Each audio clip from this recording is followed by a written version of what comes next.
Hello, you have landed on episode 83 of the Health Can't Wait podcast. Today we're talking diet culture creep, polluting our safe spaces. And yes, I have a guest today you are going to love. I'm going to introduce her in just a moment. But, the point of today's conversation is to really shine a light on the fact that diet culture is sneaky. And we know where to expect it to show up, but it is coming in and coloring our belief system and influencing our behavior in places where we think we are immune to it, where we think it is safe and protected and private, in particular in our faith practices, in our churches. And so today's episode specifically will appeal to followers of Jesus who are curious in hearing this conversation with Leslie Schilling, who is an expert in diet culture in safe spaces. And she can help us identify what that looks like and how we can avoid falling prey to diet culture. Leslie is a registered dietitian. She is currently in Las Vegas, owns a private practice specializing in nutrition counseling for families, people with disordered eating, professional athletes, and performers. And she has a long list of accolades, publications. She's extremely experienced, extremely seasoned in this space, and has authored a book called Born to Eat. And her second book, which is coming out next year, is going to be all about this topic we're talking today, diet culture in the safe places. So let's get to our interview with Leslie in just a moment. The number you have dialed has been changed.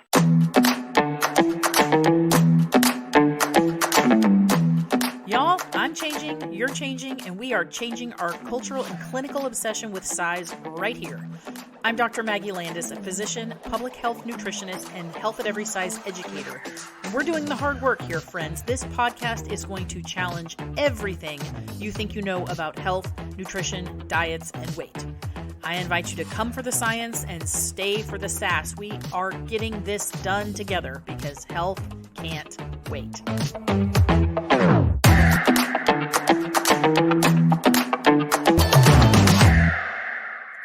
All right. Well, welcome back to the Health Can't Wait podcast. And today's guest, Leslie Schilling, you're going to love this. Hello, Leslie. Thank you for joining me. Thanks for having me.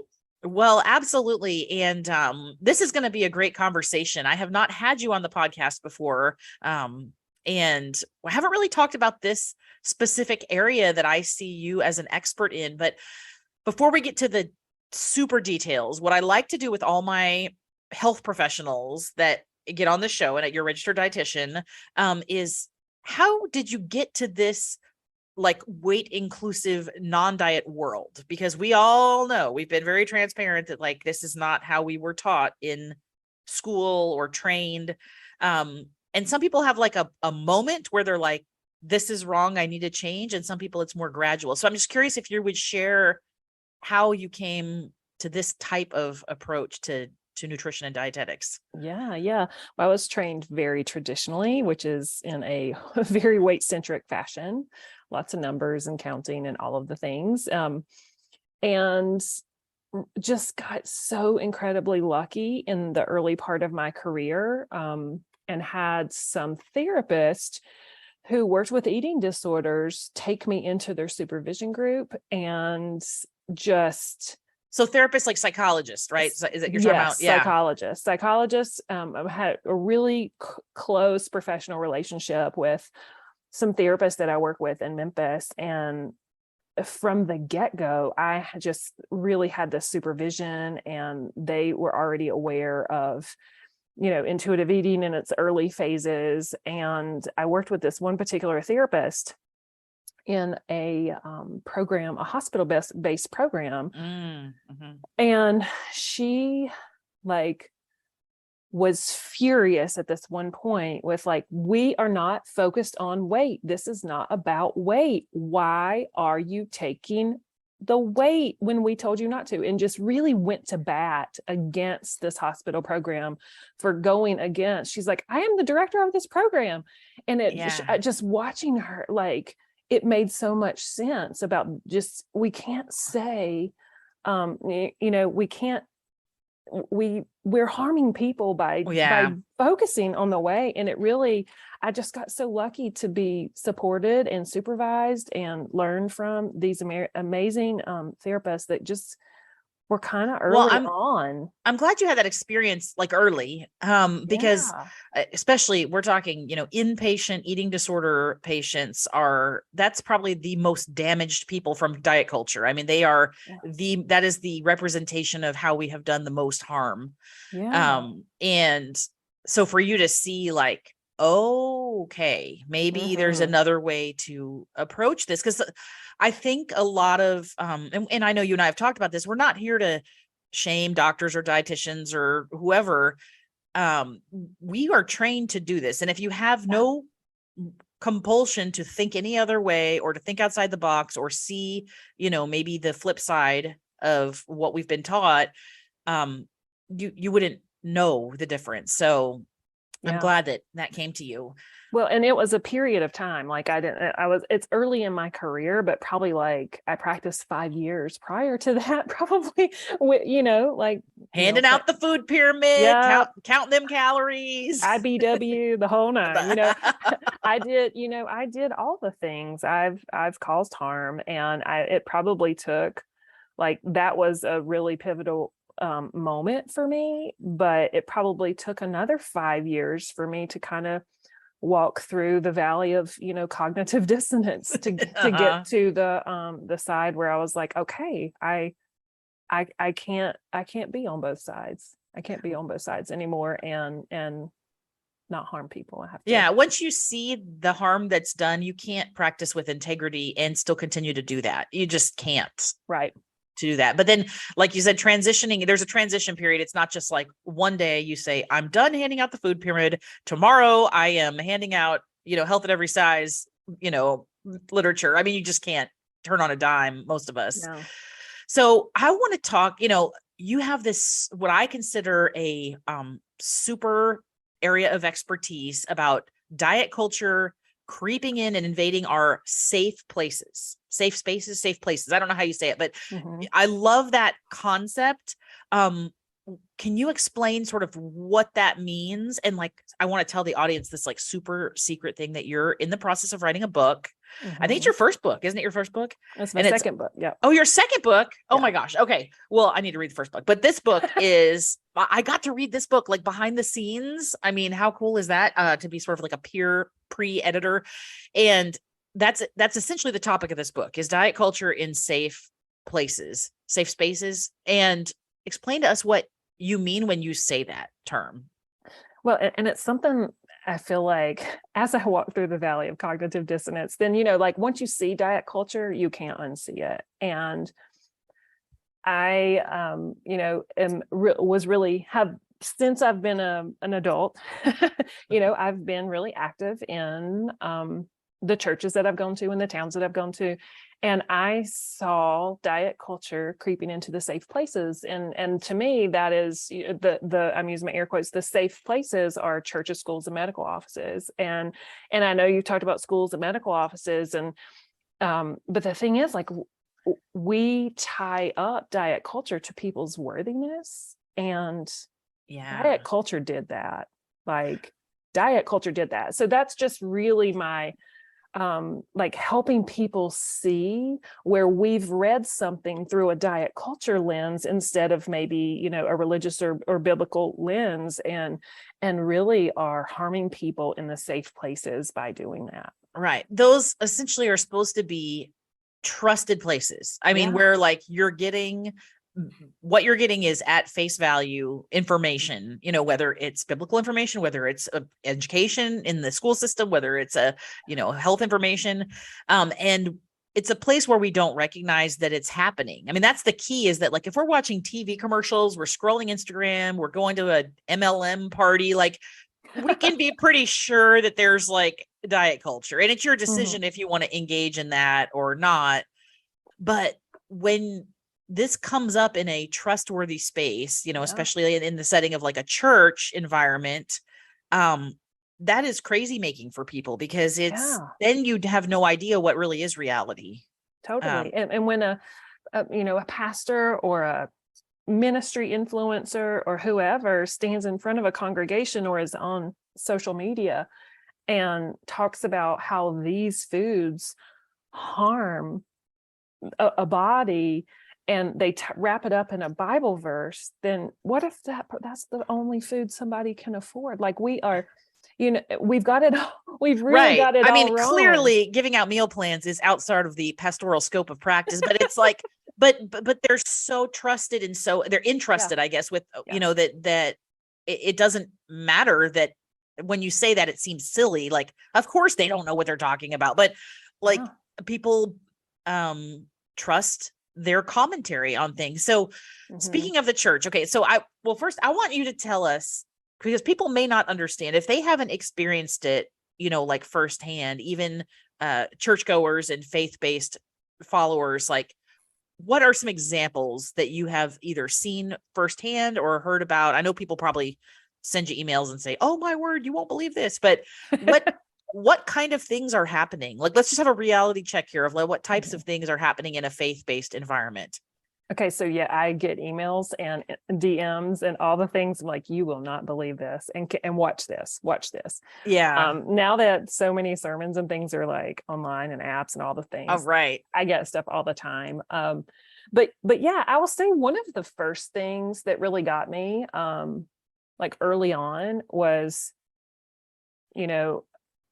watching a pastor really like bring food on stage and say, this is good and worthy, and this is bad and unworthy. So the other thing, like, listen, and like, no shade to pastors. they're in diet culture, to me. Yeah. Like that they everybody else. Right. But yeah. So it makes sense. But also, like, I've been talking to plenty of people who are in, going through seminary or have been in seminary. They're like, diet culture is in the lessons too. So it's like, it's just like dietitians, like we learn it in school, and like, so do some pastors, and they're learning like, verses out of context or verses that have been viewed through a diet culture lens, instead of really a biblical lens. And, for the book that I'm so glad that you read ahead of time, I also had a very, very well-educated theologian help me as well, to make sure that, like, okay, I want to make sure I'm not taking anything out of context or doing what I say people do. But a lot of times we'll see a lot of people dichotomizing food as good and bad, demonstrating it on the stage and talking about weakness and all the things. Or sometimes you might hear a pastor talk about, or an influencer, listen, this is just not pastor, it's Christian influencers, it's all the things, talking about detoxes or fast. And then, there's kind of like this little whisper of like, and maybe we'll lose weight. Like, there's nothing biblical about that. Right. Well, and it's, it makes it part of like this holy, like it's treated like it's a holy practice, I guess is what I'm trying to say, is that, there is no separation between taking care of your body and being a faithful follower of Christ and pursuing weight loss and not eating carbs. And the whole thing is like one big, like, everybody knows, we're doing a lot of air quotes here, but it's like the whole, well, everybody knows. It's like, we don't even need like a defense for it, because it's just like everybody knows you shouldn't be doing these things. And it's and I think, like, to pastor's credit and whoever's speaker or influencer or whatever, it is the shared misery in our culture that seems like an easy mark for a sermon, or so it's just such an easy topic. Oh, it's shared misery, all right. Yeah. It's a universal experience, so it does connect people if that's the goal. And I think that's why it's used so often, is like, everybody will understand when I say, and listen, I live in Las Vegas now, and like one of my favorite burger places is In-N-Out. And when a preacher gets up and says like, maybe I should eat less In-N-Out, or, less sugar or what. I'm like, when you name it, when you name something, that's diet culture. Yeah.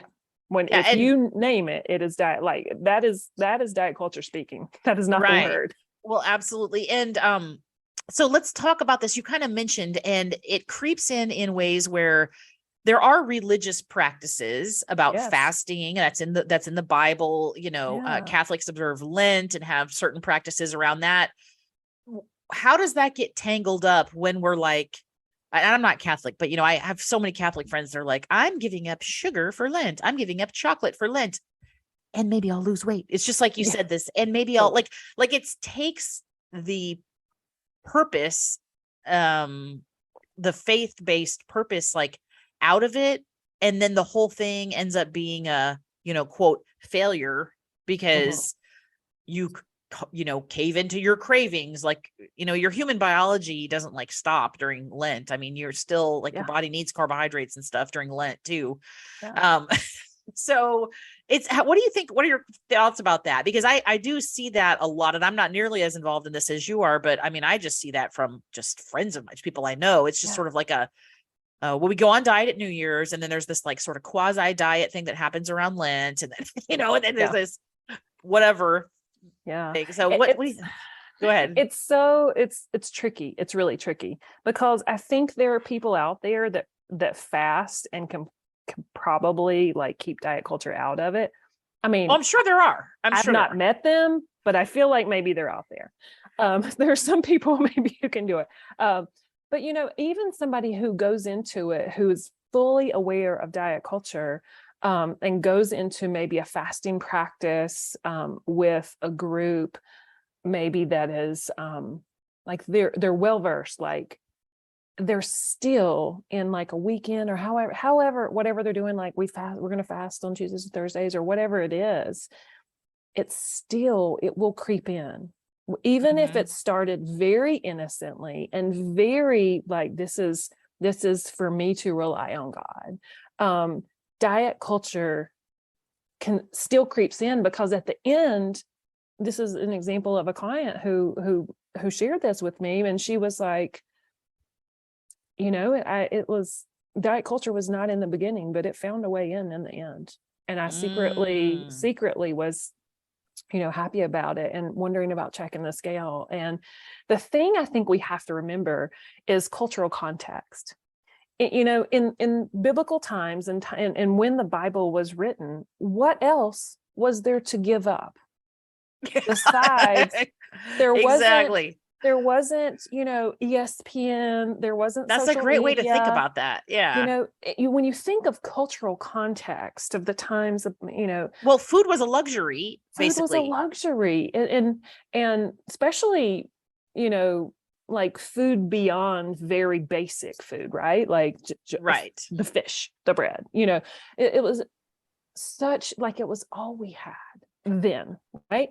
And now we have so many things. The purpose of fasting, right, is really to rely on God, to focus on God. And it made sense then. It made sense.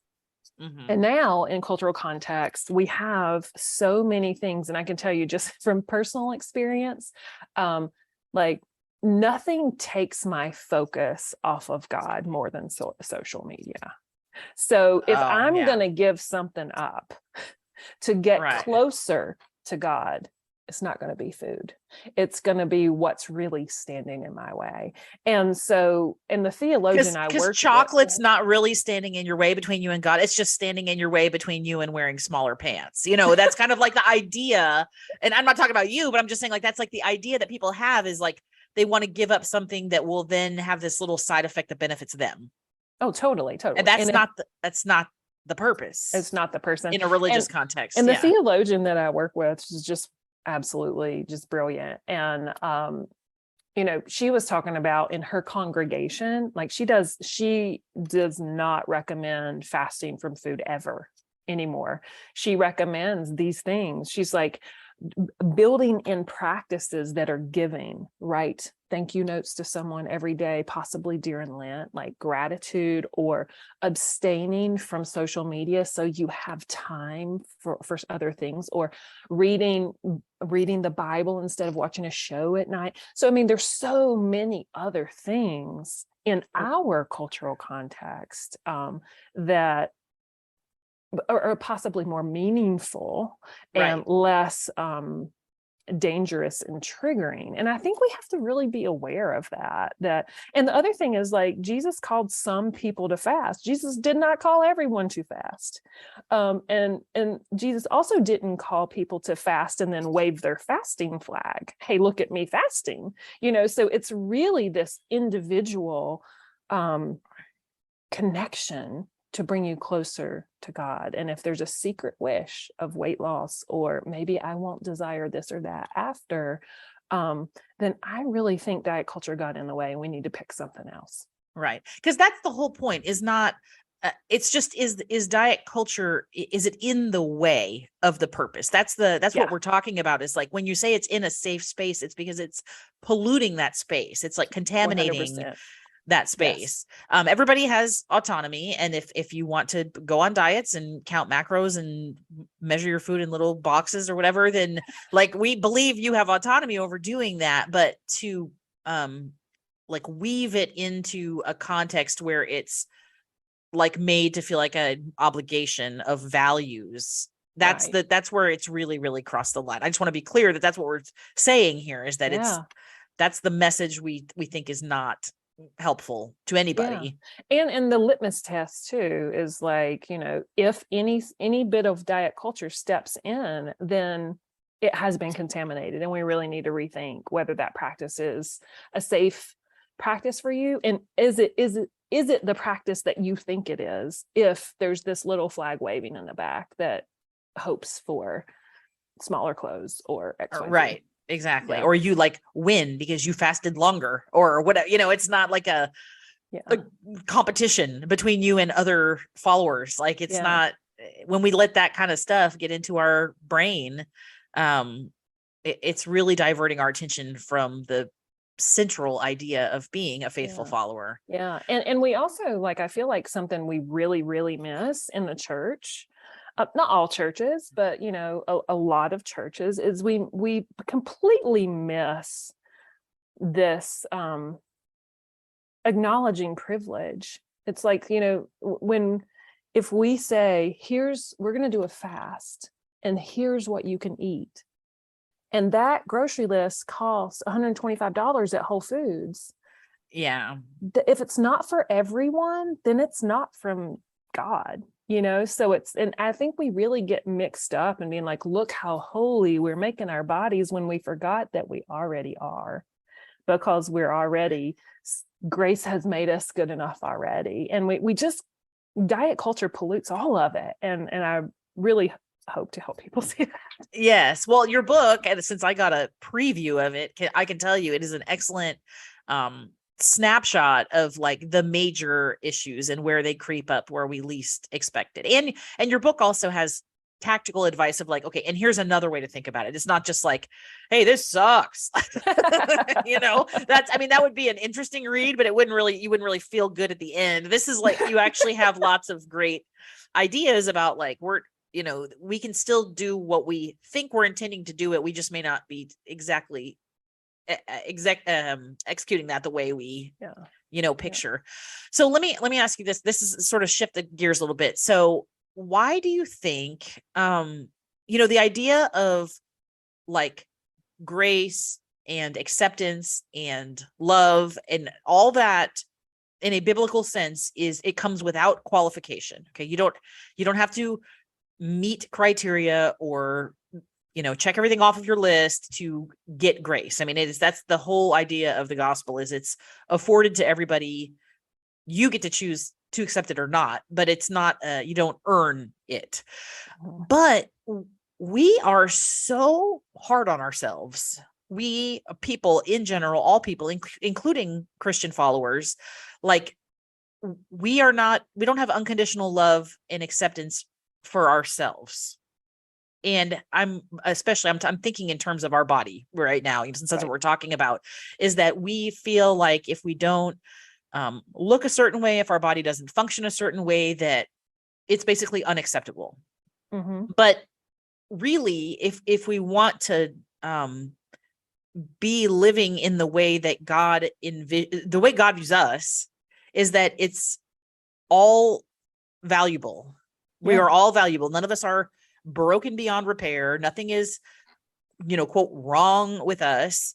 So do you have any thoughts on that? That's not really a question, but it's just, I think it's an interesting concept because we do a better job of affording that grace to other people than we do to ourselves. Yeah, that is very, very true. The things we say to ourselves in our own brain, if we said that verbally out loud to other people, we would have like no friends. Like you would be 100%. sitting all by yourself, like you would be sitting all by yourself at the lunch table. I mean, there's just nobody would want to be treated the way that we treat ourselves.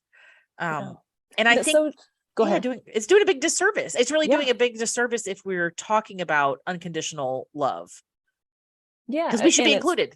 We should be included. And I think there's something generational to that, right? Because like you didn't grow up, none of us were born thinking, I've got to fix this body. None of us were born thinking that. We learned it, we observed it, we heard it in the safe spaces. We heard somebody at Sunday school saying something about don't eat too many cookies or whatever. Like, so we're born, I think, feeling like, hey, I'm pretty awesome. Right. Which is great. We're like born perfect. Yeah. So there's this generational piece of watching those we love and respect before us degrading their own bodies and not appreciating the magnificent diversity of bodies and across the world, shapes, sizes, colors. Like we've learned a hierarchy that is completely earthly and not heavenly. And I think if we don't see it, we can't accept our own body diversity or our own differences that are different than a secular or thin ideal. Right. And I feel like we really have to see like, oh, I was born with a disability because God made me perfectly how I am, and that is okay. Or I was born in a larger body, or I was born with brown hair, or whatever. Like all of the things are on purpose. And I love the Sarcastic Lutheran. I don't know if you follow her, but Nadia Bolz-Weber, and she did this beautiful, beautiful sermon a couple weeks ago. And in the sermon, she talked about, there's this one quote that I can't stop thinking about because it just embodies this so beautifully. She says, God saved us in our bodies, not from our bodies.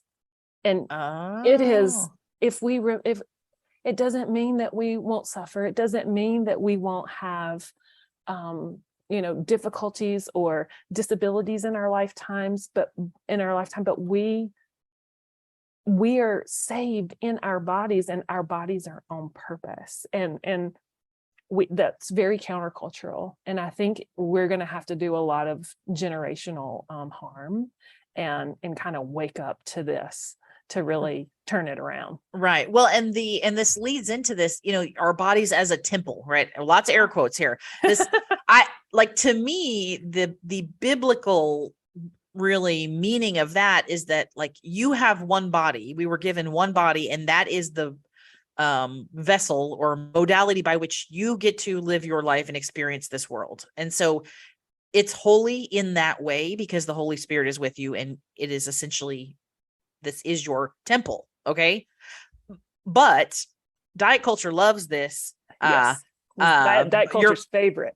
It's their favorite verse.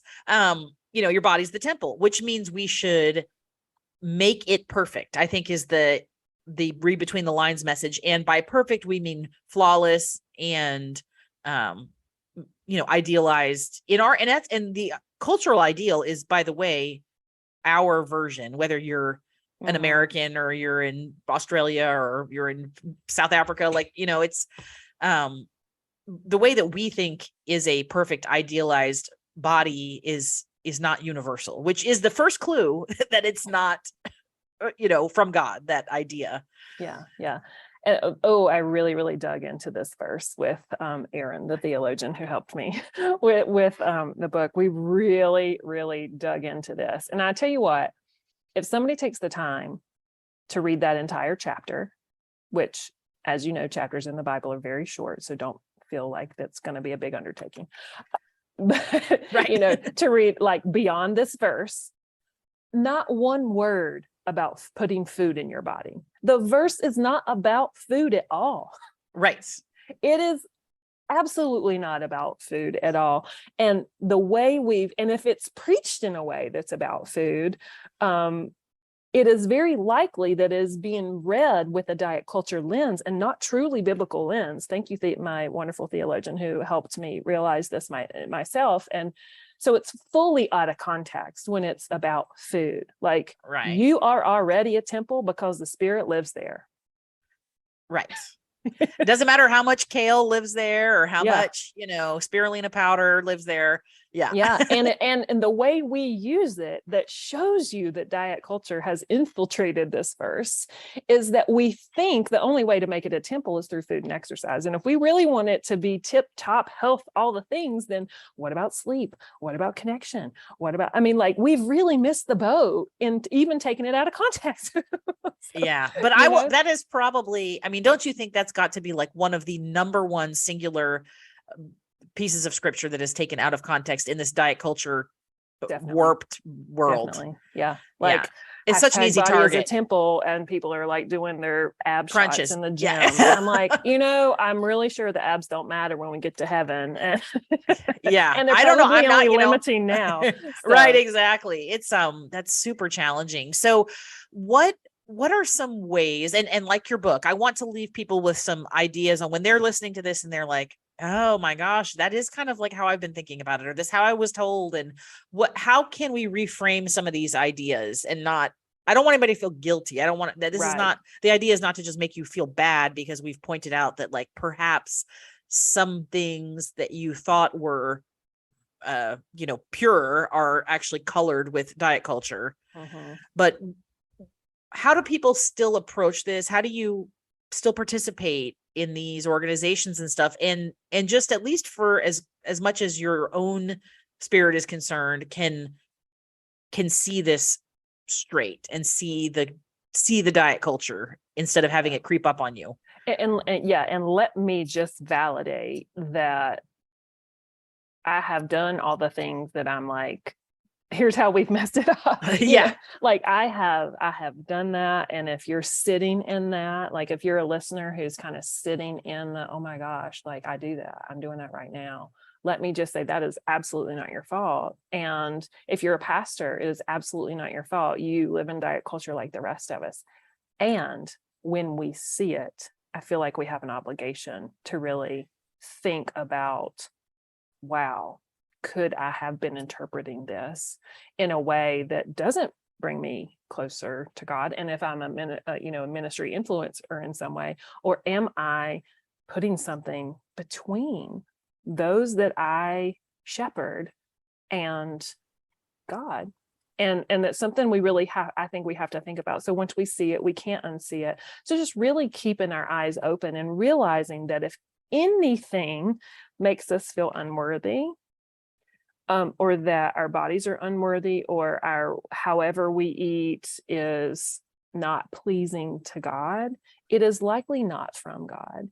And so in anything that really brings us to harm, and let me tell you, not feeding your body brings you to harm. It also separates you from purpose and good works and showing the glory of God. So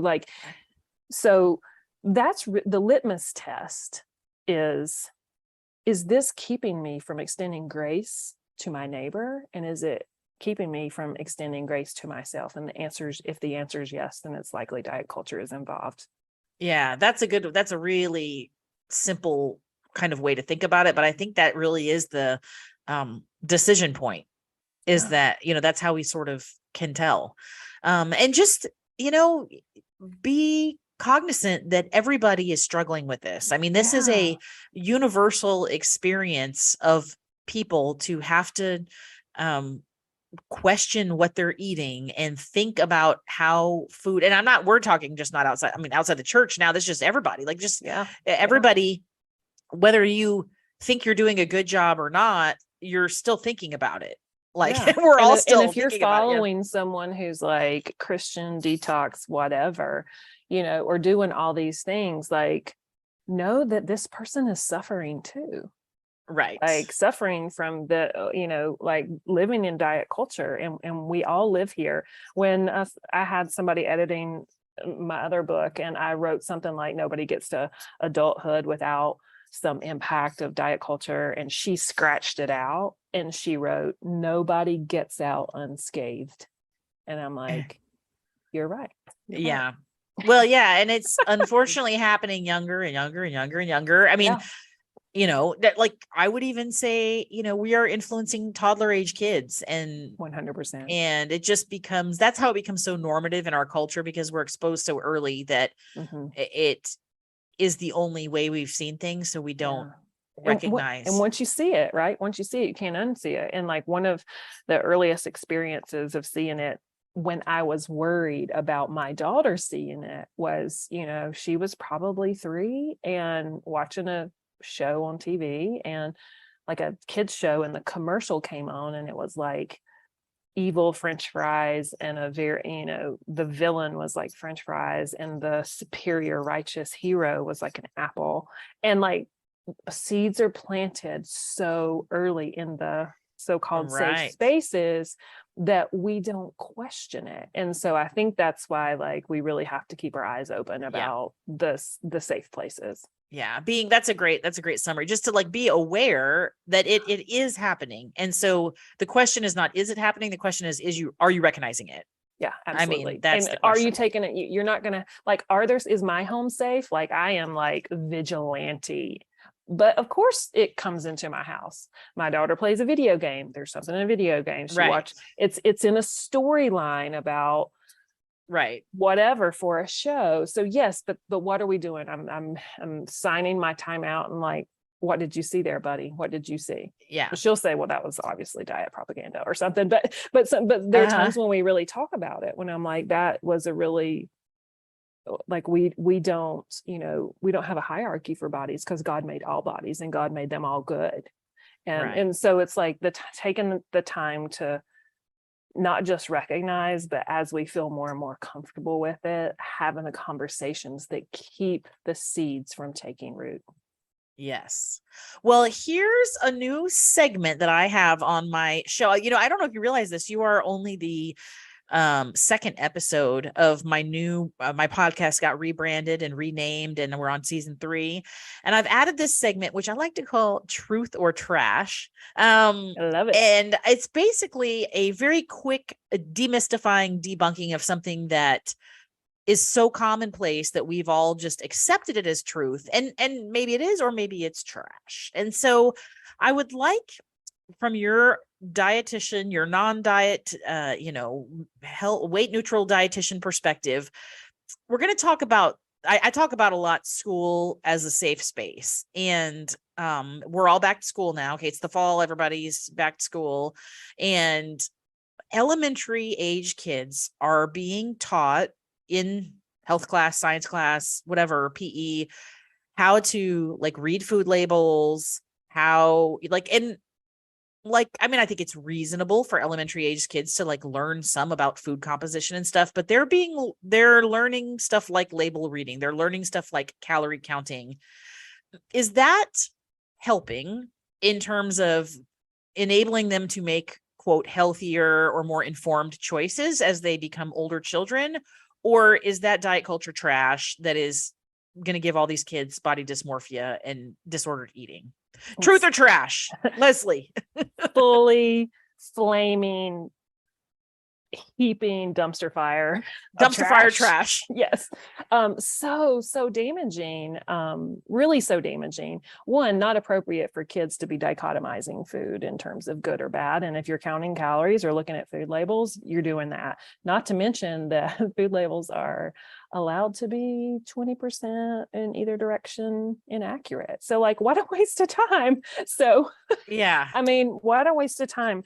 And it's really like, I've watched a child this age like cry over picking a cereal in Target because of this information. And what we really should be doing is like helping them understand like like what are different types of foods. There's nothing wrong with that type of education, right? Or like your body tells you things like you're thirsty. What does that feel like? Your tummy growls. What does that mean? Like helping kids actually understand interoceptive awareness and like what the wisdom of their body is far more valuable than numbers that are allowed to be wrong printed on cardboard.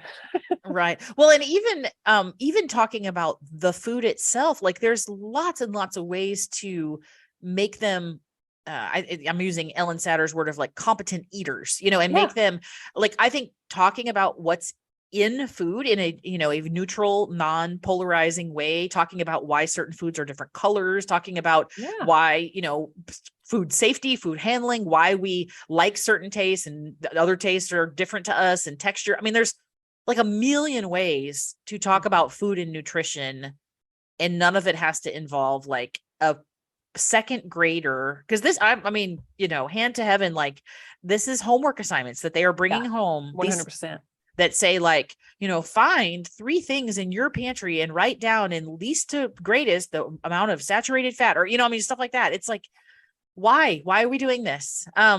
It's not helping them. And the poor teachers are just like trying to check a box in the curriculum. Well, I know they didn't make this up. This is probably, this is one of these things that's like handed down from the state or whatnot. But yeah. So what's something that a parent could do if they, I mean, we only have so much control over what our schools, hand out worksheets in health class. What I like to say is we don't have, like, we need to pick the battles we need to pick. Okay. And I mean, you can show up at the school board meeting with a flaming picket or sign or whatever, but that may not really be like the most utilitarian approach to this. I think we have a responsibility to our kids to show them how this is a representation of diet culture and explain what that means, whether you use that language or not, depending on their age, just that they're going to be, this is not the first or last touch point they're going to have with people talking about the good and bad of food and good and bad nutrition and good and bad bodies. So what's some like scripting maybe that a parent could use if, let's say, they have a child who brings home one of these worksheets or whatnot? Well, and I've worked on this for several years with my own daughter, and I say, in this house we believe, and I say that a lot. In this house we believe that food is food, and in this house we believe that all bodies are good bodies, and no matter what they look like or shape or size, they're created in God's image. Like in this house we believe. So I use that a lot, and a parent can just fill in the blank. Like in this house we believe. I also have used a lot, you will learn untruths in the safe places, and this is an untruth. Now I would like to sit down and help you do this work, and you can answer it in the way you think they want it answered, or you can answer it in the way we can kind of alter it in a way that you think is more aligned with our beliefs, and I can help you with that. And I will write a note to the teacher. I'll put a Post-it on it. Yeah. There are a lot of ways we can do these. A note came home from the school last year for 4th graders in Nevada that they were going to do a weight, and like flaming hackles came up right away. Well, let me tell you what, at least they sent a note, because guess what? In my son, he's in 6th grade now, last year was in 5th grade, comes home and told me he had been weighed at school with no warning. And I'm like, oh no.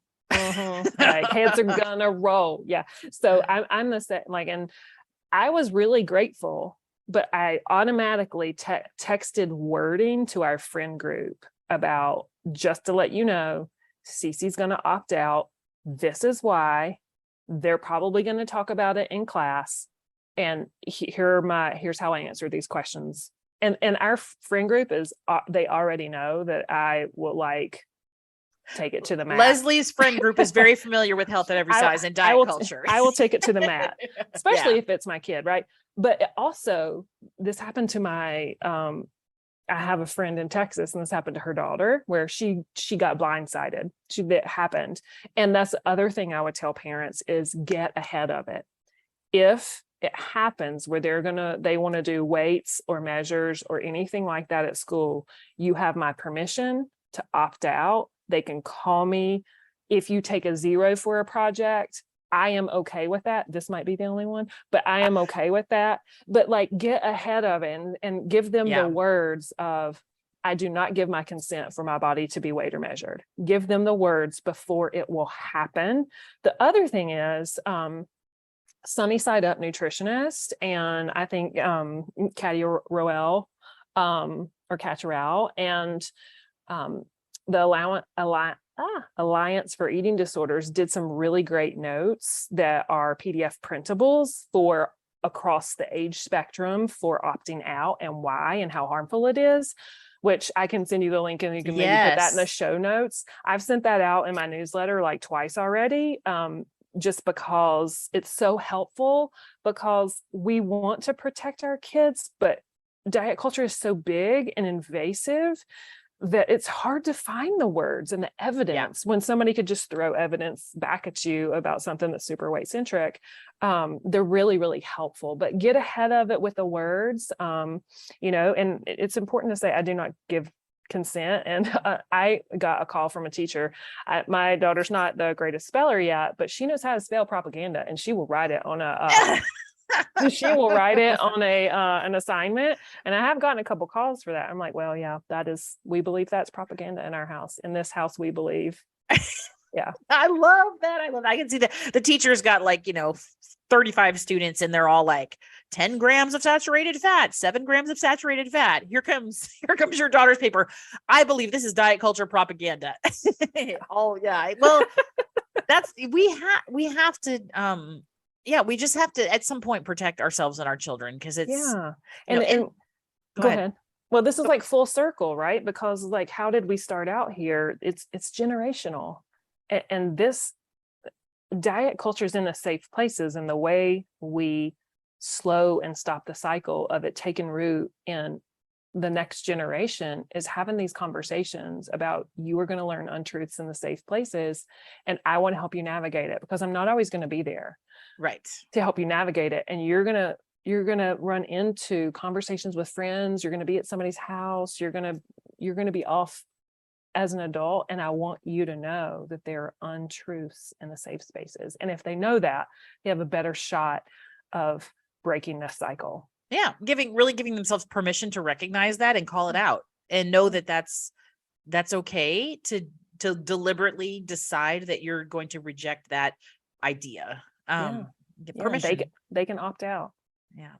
Well, thank you for joining me today. I'm going to put those links in the show notes, and the book is coming next year sometime. Yeah, summer of 2023. And it's a Zondervan HarperCollins publication. I'm just like beside myself that it's finally happening. Fabulous. And it is outstanding. And I'm telling you, it is a must read when it comes out. So maybe I'll have you back on when you're ready to do that. And we'll make a big deal about it. But thank you for sharing your time with us, Leslie. Thanks for having me.